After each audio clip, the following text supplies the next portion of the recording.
Hey friends, and welcome to Herald of Thunder Poison Pathfinder, a totally viable league starter, and one that I'm very excited to start myself. If you're curious about how this goes, but find that the build is not for you, be sure to check back. I'll be streaming this over on Twitch Friday and all weekend and posting updates as I go. Check out the description for my Twitch channel. So over the past couple of weeks, I've been experimenting, trying to figure out what I want to league start. I wanted something that I could work on past the first week or so, and something that I would enjoy playing in Sanctum. One build that I made in Sanctum was a Poison Herald of Thunder Occultist that used Voltaxic Rift to do the Chaos conversion. That inspired this new version, which is available with just 2 very cheap uniques. Now, before we get into the details, I want to make sure it's very clear that this is not going to be competitive among the best league starters.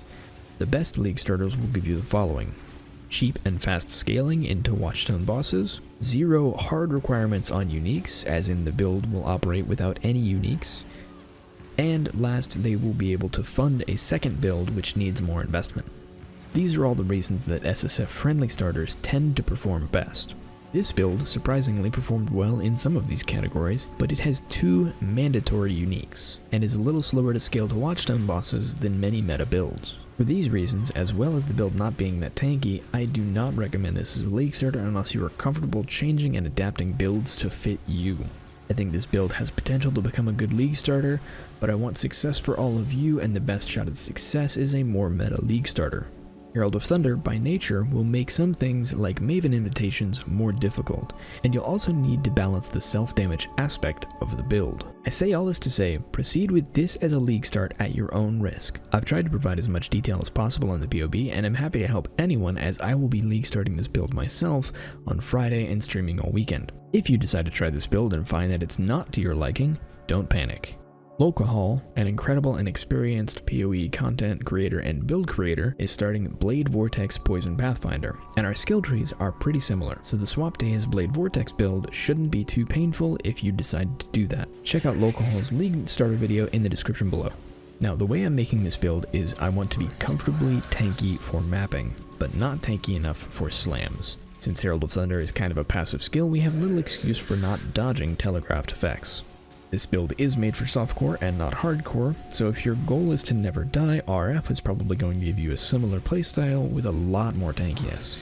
Overall, Herald of Thunder is a difficult skill to scale. Adding poison gives us another way to scale it, which is overall more available to us. The new Spellblade support skill might be able to work with Herald of Thunder, and could be good for this build, but that remains to be seen. For now, the POB has none of it. For leveling, we'll be using Poison Concoction all the way up to Act 10. Once we're in Act 10, we'll pause and go run a couple heist contracts to help us round out our gear and get ready for the transition to Herald of Thunder and movement into mapping. We need the usual life and resistance, but lightning resistance is absolutely non-negotiable at 105% before Kataba. This is to be sure that we're ready for the -30 res hit after Act 10. Other than that, it's attributes and as much evasion and ES as you can manage. I ran 7 contracts in my latest practice run, and my evasion was between 9 and 10k with 350 ES with Grace on but no flasks on. Less is likely fine, but when you make the switch you should go and test how it feels in Blood Aqueducts. On the note of how it feels, let's talk damage mitigation. Herald of Thunder is a self-damage build due to one of its required uniques. Storm Secret deals 250 lightning damage to us when the Herald of Thunder hits, which happens around 6 times per second. This build is using 4 layers of damage mitigation for just this effect. Number 1 is a Topaz Flask. Topaz Flasks make us take less lightning damage, and is even better with Pathfinder. The uptime should be pretty close to 100% with just a few alterations. Numbers 2 and 3 are Ghost Dance and the Evasion ES Recovery Mastery. I went over this a little more in detail in my last video, but essentially every couple of seconds we're regenning or recovering a great deal of our energy shield based on our evasion. Having our energy shield bounce back up all the time keeps Herald of Thunder from dinging our life pool. In my experience, early on our energy shield bounces between half and 0, and as you invest more and get a 4th ascendancy, your ES stays above 80% most of the time. And the last layer is Steel Skin on cast when damage taken.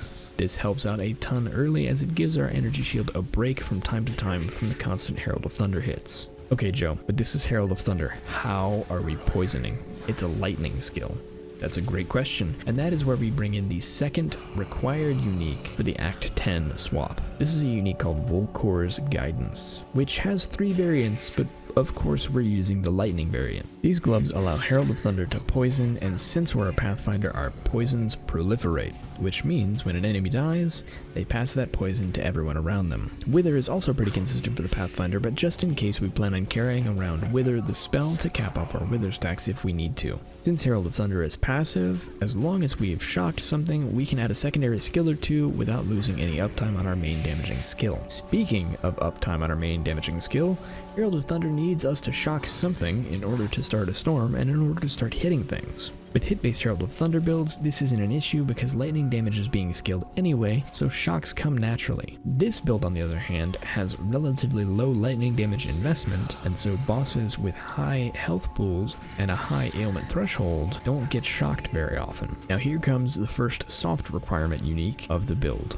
Writhing Jar. Honestly, you can do without this most of the way through maps, and as we level up our shock skills, which is Stormbrand and Overcharge, we shouldn't have too many issues with map bosses. But we have Ball Lightning as a backup skill until our damage is high enough and we get a Writhing Jar. Writhing Jar is a hybrid flask that drops 2 worms which conveniently have very small health pools and are accordingly very easy to shock. As a bonus, being a Pathfinder, we happen to generate enough flask charges to never worry about needing to be able to shock something. Now you might be thinking, what about a real flask? What if I need to recover my health? And that's a fair question, and it's for this reason that I recommend having Enduring Cry on the build as well, just in case we need some regen in a pinch. As an alternative, you can use a regular life flask and just carry the Writhing Jar in your inventory and swap it in for bosses when you actually need it. Okay, so how does the build scale into the late game? So to me, this build feels great in the late game. This is an example fight using the build that I shared as the first version of the idea last week. I'll put the POB of this build in the description below just in case you want to check out all of that gear. And to me, this seems like an okay level of investment for Shaper Guardians. If at this point you don't have an Enlighten or the Helm enchant, you can just drop Malevolence and you should be good to go.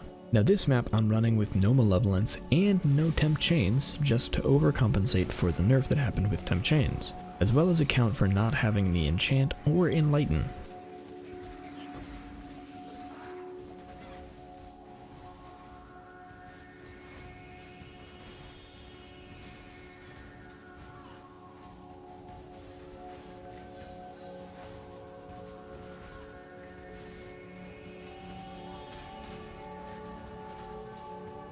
The fight with Hydra here is pretty straightforward. Avoid the water cannonballs because they hurt. If I use Writhing Jar after throwing my brand, I can get my Herald going. Level 1 caster damage taken Ball Lightning also helps automate the shock uptime and gives us some sneaky Wither stacks.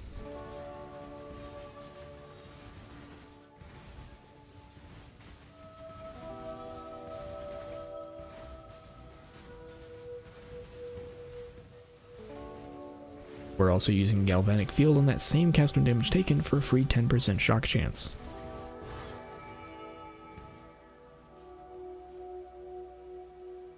Okay, so that's what the build looks like going against a Guardian at a moderate investment level. What about going into maps? How does it look then? This is where I actually think the build performs the worst. Map progression I think will be a bit slow until we can pump the poison damage up, so that a single poison can take out an average white mob for each map tier. Once we hit that poison threshold, our poison prolif makes everything feel very smooth, but until then, we're augmenting our damage with Ball Lightning as a secondary skill. In my hubris, I decided to take the fresh out of campaign level 70 with 4 links and throw it at a rare tier 5 with chaos res. But we made it. And while we made it, this is actually a very good example of how this build is going to be slower going through maps than most builds. Okay, so we know what early mapping looks like, we know what moderate investment Shaper Guardians look like. What about the end game? Alright, so let's talk super investment. This build has a few options for late scaling. If we stick with daggers and shields, we can scale the damage pretty far, but we're looking at a poison DPS of around 100k, and a total combined damage of 3.3 million, assuming max stacks and 10 Wither. There's still room to improve here, but to go far further, we kind of need to change things up. The issue really comes from Volkor's Guidance, which is giving us 50% less poison duration. Now, while this is going to do nothing for our poison DPS, what this will do is allow us to stack even more poisons on our enemies, because right now, our poison stacks have a duration of 5 seconds. So, there are 2 ways that we can replace these gloves, and therefore 2 different ways we can go about advancing this build. The first is Voltaxic Rift. This is a bow that will convert our lightning damage to chaos damage, and lets our chaos damage shock.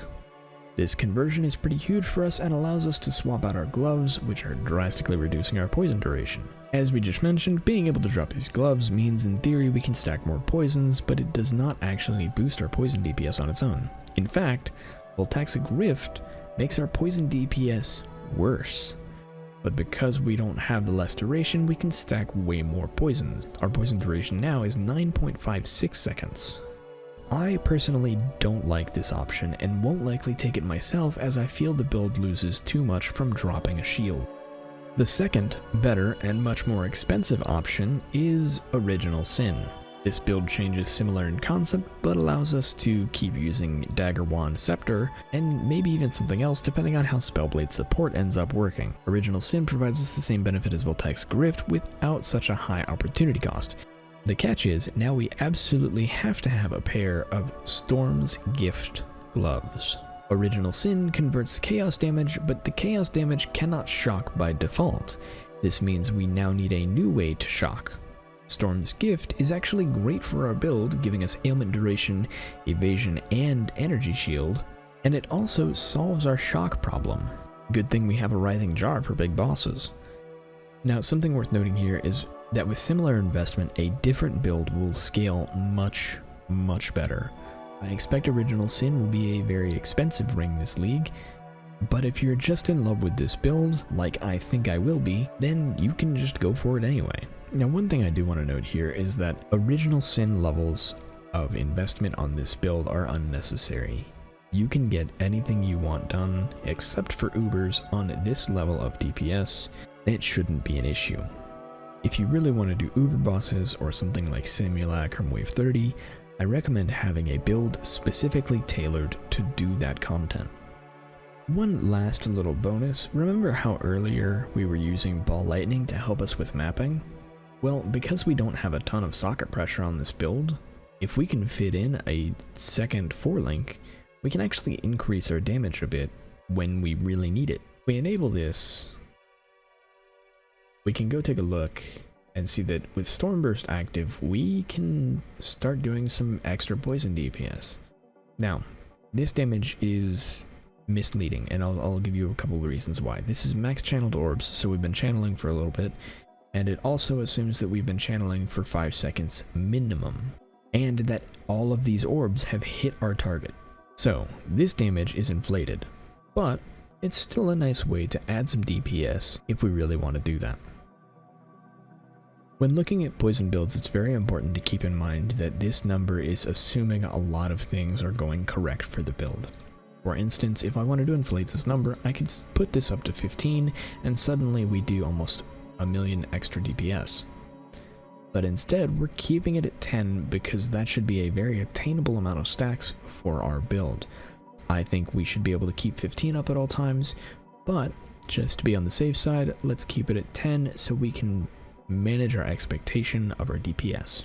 This is also assuming that we're hitting one target all the time with this skill. Herald of Thunder does this particularly well, assuming that we're keeping the storm running. Because it's an asynchronous process, we can bet on it hitting 5.88 times per second with a high level of confidence. If you introduce a second target into the mix, this damage is going to drop drastically. Positioning is very important for Herald of Thunder. Keep that in mind while you're doing content, as it will become especially important when you're doing things like Maven Witnesses. As much as you can, you'll want to keep only one target in your circle of Herald of Thunder at any given point of time.